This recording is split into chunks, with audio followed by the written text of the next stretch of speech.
He is marvelous. Many members of the Calcutta intelligentsia are among his followers.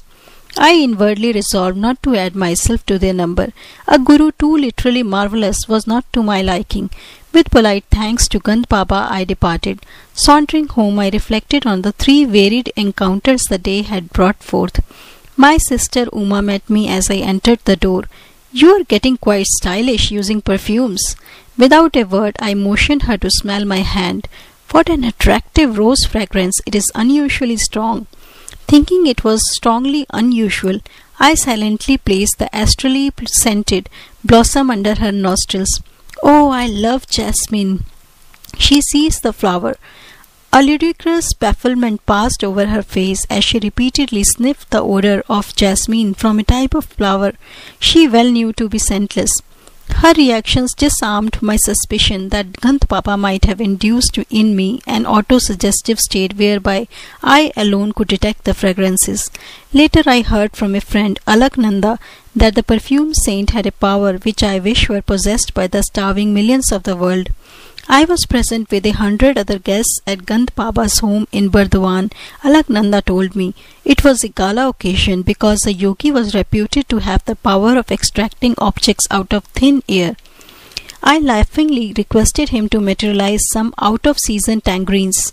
Immediately the luchis that had been served on all the banana leaf plates became puffed up. Each of the bread envelopes proved to contain a peeled tangerine. I bit into my own with some trepidation, but found it delicious. Years later, I understood by inner realization how Gand Baba accomplished his materializations. The method, alas, is beyond the reach of the world's hungry hordes. The different sensory stimuli to which man reacts, tactual, visual, gustatory, auditory and olfactory, are produced by vibratory variations in electrons and protons. The vibrations in turn are regulated by prana, life trons, subtle life forces or finer than atomic energies intelligently charged with the 5 distinctive sensory idea substances. Gand Baba, tuning himself with the pranic forces by certain yoga practices, was able to guide the life trons to rearrange their vibratory structure and to objectify the desired result. His perfume, fruit, and other miracles were actual materializations of mundane vibrations and were not inner sensations hypnotically produced. Hypnotism has been used by physicians in minor operations as a sort of psychical chloroform for persons who might be endangered by an anesthetic, but a hypnotic state is harmful to those often subjected to it. A negative psychological effect ensues that in time deranges the brain cells. Hypnotism is trespass into the territory of another's consciousness. Its temporary phenomena have nothing in common with the miracles performed by men of divine realization.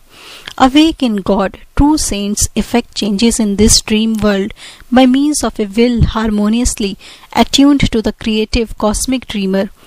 Wonder workings such as those shown by the perfume saint are spectacular but spiritually useless. Having little purpose beyond entertainment, they are digressions from a serious search for God. Ostentatious display of unusual powers is decried by masters. The Persian mystic Abu said once laughed at certain fakirs who were proud of their miraculous powers over water, air and space. "A frog is also at home in the water," Abu said, pointed out in gentle scorn. "The crow and the vulture easily fly in the air. The devil is simultaneously present in the east and in the west. A true man is he who dwells in righteousness among his fellow men, who may buy and sell, yet is never for a single instant forgetful of God." On another occasion, the great Persian teacher gave his views on the religious life thus: "To lay aside what you have in your head, selfish desires and ambitions, to bestow freely what you have in your hand, and never to flinch from the blows of adversity. Neither the impartial sage at Kalighat temple nor the Tibetan trained yogi had satisfied my yearning for a guru. My heart needed no tutor for its recognitions, and cried a spontaneous bravo the more resoundingly because it was often summoned from silence. When I finally met my master, my sublimity of example alone, he taught me the measure of a true man.